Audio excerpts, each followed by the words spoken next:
Act 3 begins. Now in Act 3, we see Lear living in the gravedigger's boy's house. So now this house, the gravedigger's boy is dead, of course, and his ghost is walking around. But now this house is occupied by some new people. There is a man named Thomas, his wife named Susan, and their friend John. So Thomas, Susan, and John, they are ordinary people. They are now living in this house, and they are Lear is also staying with them. And we realize that some time has passed. Cordelia and the carpenter are ruling the kingdom, and Lear has been living in this house with Thomas, Susan, and John, and as well as the ghost of the gravedigger's boy, whom only Lear can see. And we also get to know that there are some people who keep coming to listen to Lear. So Lear is now no longer mad. He is being very well taken care of by Thomas and Susan, and Thomas and Susan are not afraid of anything. So they are now holding new kind of rebellion. So we can see that when Lear was the king, his daughters rebelled against him. Baucis and Fontenelle rebelled against him. Later, when Baucis and Fontenelle were the rulers, Cordelia and the carpenter rebelled against them. Now, Cordelia and the carpenter are the rulers, and they are forced to behave. They have good intentions, but they are forced to behave in exactly the same way that the previous rulers did. They are building the wall. They are calling all the people from the farm to work as soldiers. All these things. They are oppressing the common people. So now what happens is that the common people are again angry or upset with them, and now they have identified Lear as some kind of a leading figure for them. Now Lear can't do anything, he can't fight or anything, but he goes and talks to these people, and he talks in parables. He talks in as if he's telling stories to them, and he's almost like a Christ figure by now. So he's blind, and he is telling these stories, and more and more people come and they want to listen to Lear, or they want some shelter from Cordelia and the carpenter. And Lear is happy to talk to everybody. Lear is happy to give shelter to everybody. But Thomas is not so trusting, and Thomas talks to Lear and says, we can't let everybody come here, we can't let everybody stay here, it is not very safe. But Lear says, when I came here, I was a refugee, I was a dangerous person, and you guys didn't turn me away. I was allowed to stay here, so I also will not turn away anyone. Anyone who is coming, I will not turn them away. So there is a man who comes. He's just called Small Man. Okay, we don't know his name. The Small Man comes, and he claims to Lear that he was a soldier in his army, and Lear allows him to stay there. But slowly we discover that he is nobody. He is just an ordinary person. He is not a soldier or anything. He had actually no connection with Lear. He just came to take advantage of Lear because Lear is blind. But he just wants to escape from Cordelia and the carpenter. Now Cordelia and the carpenter come with their soldiers, and they arrest this man and they take him away. There's another deserter, another man who had escaped from their army. He is also taken away. And Lear tries to talk to Cordelia and tell her, see, please don't repeat my mistakes. These are all the same mistakes that I did, and you are better than this. I know your intentions are good, so you should do better than this. And he has been writing letters to Cordelia all this while, but she has not been responding. So, however, Cordelia doesn't agree with Lear, and they tell Lear, don't create any problems.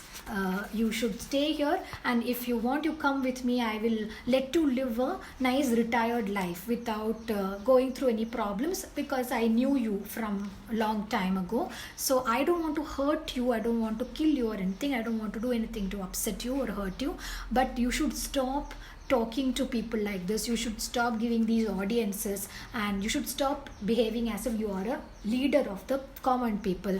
Instead, if you come with me, I will take care of you. But Lear refuses that. Now, while Cordelia and the carpenter are talking to Lear, the ghost of the gravedigger's boy comes and talks to Lear, and he says, please ask her about me. Please tell her that I am here, and please see whether she has any message to give me. But Lear does not convey anything to Cordelia, and Cordelia also has moved beyond all that. She is in a completely different situation right now, and they leave. taking the other two men. They don't do anything to Lear right now, but they have given him a warning, and it is almost like a threat that if you continue to have these meetings and if you continue to work against the government, we will do something to you, we will neutralize you. And the gravedigger's boy is very sad, and he asks Lear, why didn't you talk to her about me? Why didn't you show her that I am here? But there's nothing that Lear can do. And now we also see that when Cordelia and the carpenter come, the old counselor comes with them. So remember, this old counselor is somebody who was initially with Lear. When Lear lost power, he betrayed him, and he became part of the government of he became loyal to Bordis and Fontenelle. And now that Bordis and Fontenelle have fallen from power, he has left them also, and now he has sown himself into the service of Cordelia and the carpenter. So the old counselor is an example of certain bureaucrats who don't care who is in power, and who they don't care about morality, they don't care about what is right, what is wrong, but rather they will go with whoever is in power, and they are opportunistic. They just want to take care of themselves. So old counselor is also with Cordelia, and Lear realizes that how fickle that man's loyalty is. Anyway, all this happens, and then Lear is worried that Thomas and Susan will also have to suffer, because just like the gravedigger's boy and Cordelia had to suffer for harboring Lear, he's afraid that Thomas and Susan will have to suffer.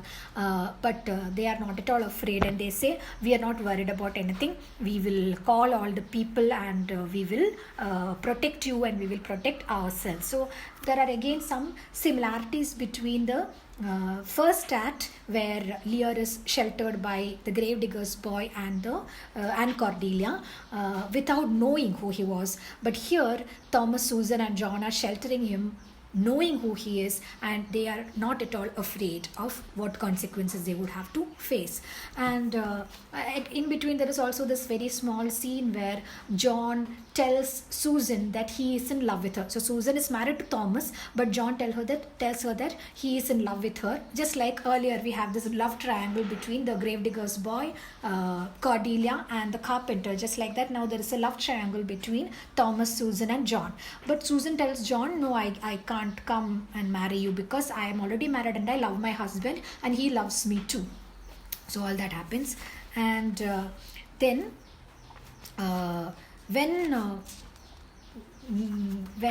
Lear realizes that Cordelia and the carpenter might cause problems for these ordinary people, the peasants who have taken him in, he decides to leave them and to go to Cordelia.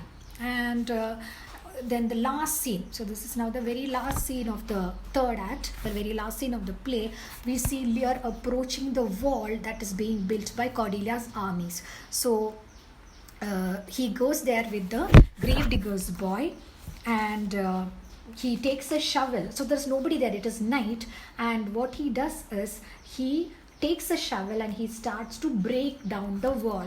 Now at this moment I have to tell you one more thing which I forgot. In the first act, when Lear stays with the gravedigger's boy, the boy talks to him without knowing that he is the king, and the boy says that all the people of this land, all the ordinary people, the farmers, were taken away by the king to build the wall. And he says that it is we farmers who went at night, and we are the ordinary people of this country are the people who went and tried to break the wall at night. And he tells this to Lear without knowing that Lear is actually the king. This happens in the first act, when Lear is staying with the gravedigger's boy before the gravedigger's boy is killed. And it is interestingly enough, Lear thought that his enemies from other countries were actually involved in pulling down the wall, but actually it was his own subjects who pulled down the wall as a protest against his oppressive measures. Now at the end of the play, Lear realizes that this wall is actually a problem. So he had many times tried to tell Cordelia to pull down the wall, but Cordelia says that is not possible. So now Lear goes all alone. He's this old man, he's frail, he's weak, and he's blind, of course, and he's all alone except for the gravedigger's boy's ghost, and he tries to pull down the wall. So this is a very ironic moment, so to speak, because Lear is the one who started the wall. By now he has understood the problem with the wall, and he is now pulling down the wall. But as he's pulling down the wall, some workers come, some soldiers come, and they see him do this. And the one of the soldiers is the son of the farmer. I remember at the end of Act 2, when Lear was lying in the fields, a farmer, his wife and his son had gone by, and the farmer's son had said that he was going to join the soldiers at the wall in order to build the wall. And at that time they had really helped Lear. But now the farmer's son is no longer just a farmer's son. Now he's a soldier and he's working for Cordelia. So he says, I know you, and what are you doing?